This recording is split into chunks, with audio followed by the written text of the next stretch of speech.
Dear friends, how are you today? Shabbat Shalom. I hope you've had a good week. I'm Mark Golub. It's always so good to be with you on Gam Yachad, together during COVID-19. And that's what I feel. I hope you do too. That we're together during this difficult and trying time. Many communities are ending their lockdown. People are at sidewalk restaurants and cafes and so happy to be doing something that seems almost normal. Women are making appointments at beauty parlors to get their hair done. And it's amazing how much better one feels if one is happy with the way one looks. And people are beginning to visit each other more. Almost always outside, where we know it's unlikely to contract the virus, especially if we practice social distancing when we get together, which is what all responsible people are doing. But we're social animals, and it's really good if we can see other people, especially people we love, especially children or grandchildren. At the same time, the end of the lockdown seems to have driven up the cases of COVID-19 in a number of southern states especially, though the numbers are nowhere near overwhelming in terms of our hospitals. And deaths do not seem to be rising dramatically. So we'll just have to see what this all means. What is interesting is that the mass protests in cities throughout America have not seemed to spur a spike in people needing hospitalization. So we can keep our fingers crossed, continue to wear masks when we're out on the street, be compulsive in our social distancing, wash our hands anytime we return home, and keep our hands away from our mouth, nose, and eyes. And we'll all get through this Gam Yachad, together. So I want to take a look at our mailbag with you. You know, I can't thank those of you who send me emails and letters to our new Stamford, Connecticut post office box. And many of you are doing that. I hope you have some idea of how much your words of encouragement mean to me and to all of us here at JBS. So let me take a look at just some of them. Ian of East Brunswick writes me about my conversation with Adi Schwartz and Einat Wilf about their book, The War of Return, which describes how the Palestinians are insisting on a total right of return in any peace agreement and how that simply will never be. Ian writes, Hello, Rabbi. Excellent presentation last evening with Adi and Einat. A marvelous job of crystallizing the issues for the American viewer. So many of my friends support a two-state solution and are waiting for the parties to trade Park Place for Boardwalk. I love it. You know, it's a reference to Monopoly. Park Place for Boardwalk. And then Ian writes, Yet my friends are blind to the right of return, which allows Palestinians to occupy the entire Monopoly board. And then Ian writes, Thank you, as usual, Ian of East Brunswick. And yes, I think people just don't understand what it is in the Palestinian perspective that makes it virtually impossible for them to make peace with Israel. It's not because they're bad people. And boy, there may be some bad Palestinians. They're bad all people. But that's not what's it. What's issue here, and most American Jews don't get it, is that Palestinians have a very specific view of what should happen in the Middle East. And what should happen is Israel should go away, and every Palestinian refugee, the millions of them, should be able to return to Eretz Yisrael, having nothing to do with a two-state solution. Every now and then I receive a critical email or letter, critical of something I've said or Don really said. So Steve sent me the following email asking me, why do you continue to support the Democratic Party? It makes me sick to see a show about Jews supporting the Democrats, which are so anti-Semitic, it's funny. Wake up! We Jews are being attacked by the Democrats constantly. Wake up to their lies. And then Steve writes, I will not support your channel anymore. One very disappointed Jew, Steve. Well, what can I say? I find it so interesting that I receive mail from people who criticize me because I'm too far left. And then I get people who criticize me for being too far right. And somebody once said, well, then you're doing a good job. I don't feel that way. I feel it's amazing how two things happen. People hear what they want to hear. And if they don't hear exactly what they want to hear, they vilify. I have said who I am, but I have never come out in support or in opposition to a specific candidate. I've never supported or been opposed to a specific political party. I've told you I grew up a liberal Democrat in the Kennedy era through the civil rights movement. And I'm committed to a vision of what it means to be a civil libertarian, protective of and committed to the enhancement of civil rights for every American. Every American should have the opportunity to be anything they want to be. They should be paid the exact same amount for the exact same work, male and female, black and white, Hispanic and white, Asian and white, Jew and non-Jew.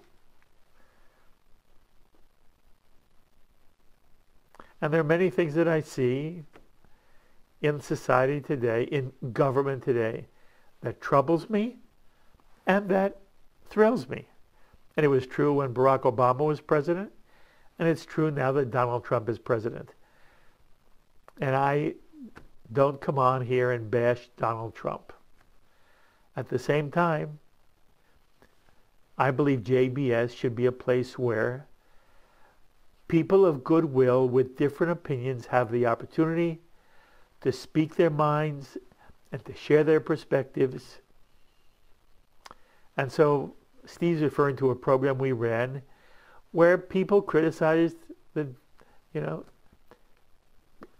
people were very supportive of the Democratic Party in ways that upset Steve. Okay, turn the program off. Watch something else. It certainly is not the only thing you'll see on JBS. And then to say, I'm not going to support JBS. Well, what's the good in that? If everybody had that attitude, JBS would go off the air. I hope all of you, but I hope, first of all, most of you love the majority of what you see on JBS.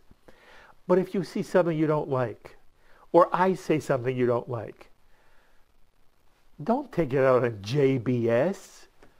If everybody had that, mentality, people would no longer support JBS and this channel would go off the air.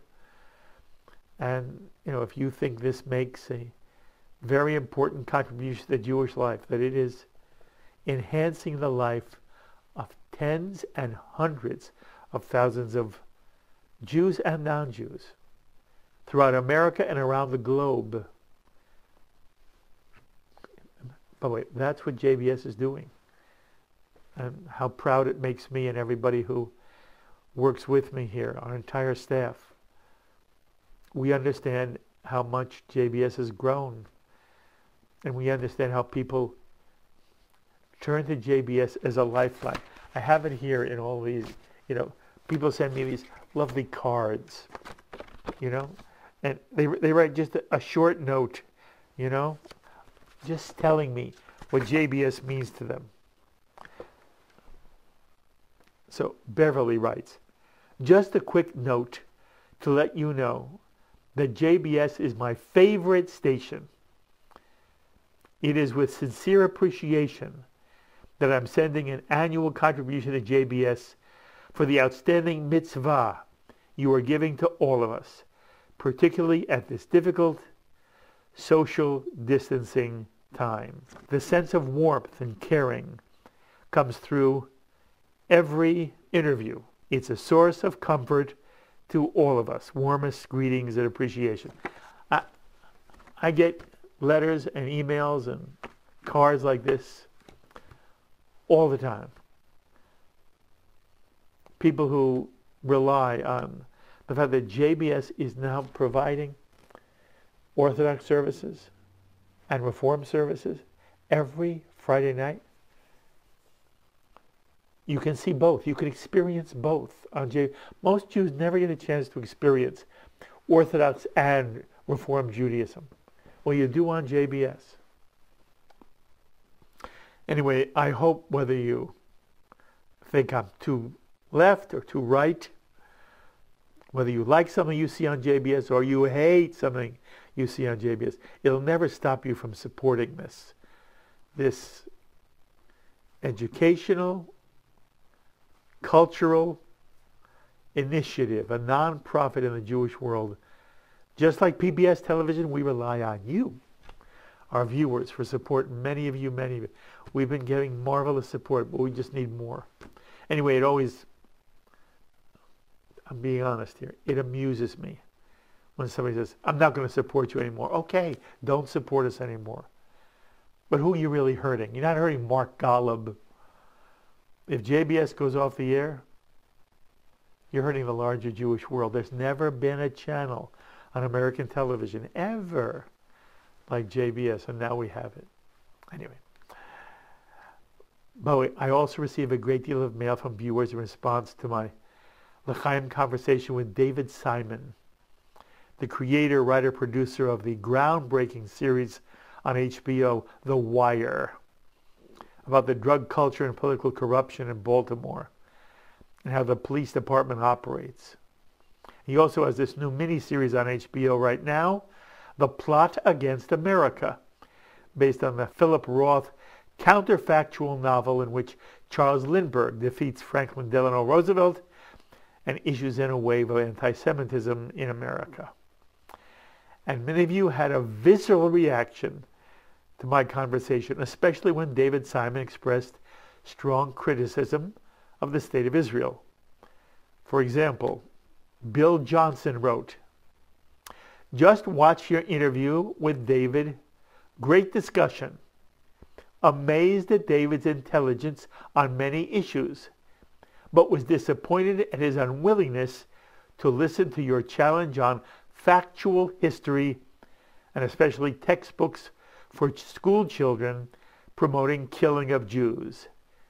Disinformation runs deep on many areas of the spectrum. It seems David isn't as informed as he thinks. Thank you for truth. Bill Johnson. And then Paul Lipoff wrote, your recent interview of David Simon was thoroughly disturbing and disappointing. He could serve as the poster child for arrogant, outspoken, self-absorbed, delusional, self-hating Jews, although he claims to be proud of his Jewishness. You were far too kind. He deserved a sharper rebuke than we disagree on the facts. Well, Paul, I don't think I was being too kind to David Simon. I was respecting him and his right to an opinion, and I did my best in the short amount of time I had to explain to him where he was factually wrong. And so often, it is the facts one thinks are true that's the source of division between people. It is, most people are good people. Most Americans are good people. Most Jews are good people. When they disagree, They're not often disagreeing about the goals they'd like to see realized. They're disagreeing on the facts, what they think is the truth. And so what you heard me say to David Simon is what I believe is true. I believe there should be a Jewish state, and that people who don't think so are mistaken. But that's not what David says. David believes there is, and there should be, a Jewish state. We just disagree upon how Jews treat Palestinians. And my job, and anybody who agrees with me, your job, is to make sure that people understand the truth. And good people should be open to listening to the thoughts of other good people. And so I enjoyed very much meeting David Simon. I believe he's a good person. I believe he's factually wrong. And I hope that in time he will come to understand better the situation. In the meantime, I wasn't too kind to him. I was being respectful for him. And that's what JBS stands for. And I hope it's something you agree with me about. And I hope you'll continue to support JBS again, even if you think I'm too kind to some people. And with that, we're almost out of time for this Shabbat edition of Gam Yachad, together during COVID-19. Before we close, we received a Yortzeit announcement that I'm honored to mention. June 30th is the Yortzeit of Shmuel ben Yamin ben Avraham HaKohen, the father of Dr. Naomi Vilko, who passed away on the 28th of Sivan in 1962. And Naomi, may your father's memory be a blessing to you always. And please remember, if you have a Yortzeit you'd like me to mention, or someone you love is ill, you'd like that person mentioned for a Misha Berach, or if there's a simcha in your family, a birthday, anniversary, a special occasion, an accomplishment, I invite you to send me your information. I'll be honored to read the names on JBS. Simply email me at jbscommunity@jbstv.org, jbscommunity@jbstv.org. Or you can write me at JBS, Post Office Box 360, Stamford, Connecticut, 06904. And if you wish to be in touch with me directly, my email address is very simple, rabbigalub@jbstv.org. And so until the next time, I'm Mark Golub. Stay safe and be well, my friends. Shabbat Shalom.